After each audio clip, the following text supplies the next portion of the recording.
Պաշտպանության նախարար Սուրեն Պապիկյանի հրամանով զինված ուժերի համակարգում դադարեցվել է հոգևոր ծառայության գործունեությունը։ 42 հոգևորականից ծառայությունը կշարունակեն միայն 8-ը։ Ինչ է սա նշանակում եւ ինչ հետևանքներ կարող է ունենալ հայոց բանակի եւ հայ զինվորի վրա, կարծիքներ են հայտնել մեր համաքաղաքացիները։ Զինված ուժերում հոգևորականների գործունեության դադարեցմանը ոնց եք վերաբերվում։ Շատ վատ, ինչ էր խանգարում։ Շատ սխալ են անում։ Սխալ որոշում է, դրա մասին ինչ խոսք կա։ Մենք հայ եկեղեցական ենք, բայց աղոթ չանենք, իմ տատը աղոթում էր, նարեկը ծոցն էր դնում միշտ։ Կարծում եմ, որ հերթական հիմարությունն է, որ ներողություն բառիս համար, որ անում են սխալ քայլը, որի սկիզբը երևում է, վերջը չէ։ 2026 թվականի փետրվարի 1-ից Հայաստանի Հանրապետության բանակում դադարեցվել է հոգևոր ծառայության գործունեությունը։ Էջմիածնեցիները բանակից հոգևորականներին հեռացնելու մտքի հետ հաշտ չեն։ Ասում են, սա կարևոր արժեքների ու սկզբունքների պահպանման հարց է։ Որքանով է կարևոր, որ հոգևորականը լինի զինվորի կողքին։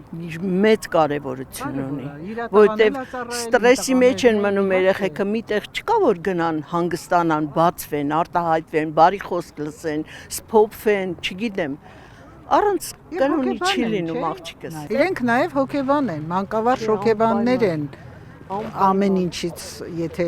խորն ենք մտածում, չէ՞։ Իսկ 18 տարեկան երեխայի համար շատ կարևոր է, որ մի հեղինակավոր մարդ ասի Բալիկ ջան, մի վախեցի, Բալիկ ջան, այսպես վարվի, այնպես վարվի, չգիտեմ։ Պետք է հոգևորական, պետք է։ Մանավանդ որ բոլորը երեխեք են էլի 18 տարեկան, իրանց պետք է։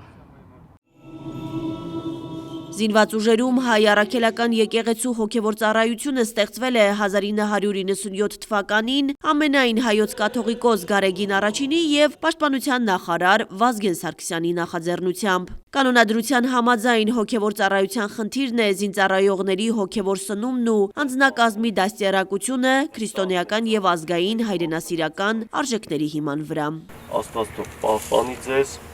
ամուր պահի ձեզ։ Հարցվածները մտահոգված են ով է այսօր այդ բացը լրացնելու։ Ծանր պահերին, հատկապես պատերազմի օրերին, գնդերեցներն են իրենց ներկայությամբ, Աստծո խոսքով ու աղոթքով քաջալերել հայ զինվորին։ Մեր մեծերից մեկը գիտեք ինչ ասել, աշխարհն այո շուռ է եկել։ Ոչ մեկ չգիտի ինչ անում։ Կոնկրետ մեր բանակի մեջ իր դերը քիչ դեր չի խաղում։ Բա հոգևոր արժեքն է, չէ՞ որ մնայուն է։ Հոգևոր արժեքն է, չէ՞ որ բանակը առավել եւս ոգևորվում է։ Ճիշտ է։ Իմ սերունդը լրիվ ուրիշ կարգի է մտածում, որտեղ այդ հոգևոր արժեքի շնորհիվ էր առաջի պատերազմին մենք հաղթեցինք։ Որ եկեղեցին ու պետությունն ունեն տարաձայնություններ, ակնհայտ է, բայց որ խնդիրը կհասներ մինչև գնդերեցներին զինվորներից հեռու պահելուն, անհասկանալի է, ասում են քաղաքացիները։ Զինված ուժերում հոգևոր ծառայողների գործունեությունը դադարեցնելու պաշտպանության նախարարի հրամանից մարդիկ անակնկալի են եկել։ Շատ սուրբ գործ էր դա։ Հոգևորականը իր գործը պիտի անի նաև այնտեղ։ Այդ երեխաները, որ գնացել են այնտեղ, դեռ շատ բան չեն հասկանում։ Կրթական մագարտակային չի, հոգևոր մագարտակային չի, եկեղեցու հետ երևի շատերը կապ չեն ունեցել։ Հիմա այդ մարդիկ, ովքեր որ գնացել են, հենց այնպես չեն գնացել, գնդերես դարձել։ Հանգ սուրբ գործ են կատարում։ Հոգևոր նշանակում է հոգևոր, դա նշանակում է շատ բարձր գործ, շատ հետաքրքիր հաճելի գործ։ Մարդկանց ոնց կարել է, ինչ են արել, մարդիկ որ հեռացնում են, ինչ վատ բան են արել։ Հասարակության ու լրագրողների դժգոհությանն ի պատասխան պաշտպանության նախարար Սուրեն Պապիկյանը մի քանի անգամ հայտարարել է. հայոց բանակում հոգևոր ծառայություն լինելու է, բայց որոշակի փոփոխություններով։ Պաշտպանության նախարարի հրամանը փոփոխվել է եւ փոխվել է ծառայության բնույթը։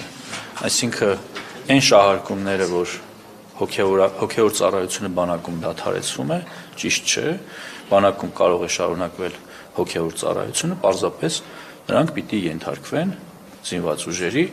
բարեհոգեբանական գծով վարչությանը։ Պապիկյանը շեշտել է, հրապարակված հրամանագրի համաձայն նախարարությունը կարող է պայմանագրեր կնքել Մայրաթոր Սուրբ Էջմիածնում պատրաստություն ունեցող հոգևոր սպասավորների հետ, որպեսզի նրանք կարողանան ծառայել եւ կատարել իրենց առաքելությունը զինված ուժերում։ Արդյոք հանուն բանակում հոգևոր արժեքները պահպանելու գնդերեցները կգնան այս քայլին, թե հարցն այլ կերպ կլուծվի, դեռ պարզ չէ։ Պարզ է միայն, որ ամեն ինչ կախված է եկեղեցի պետություն հարաբերությունների կարգավորումից։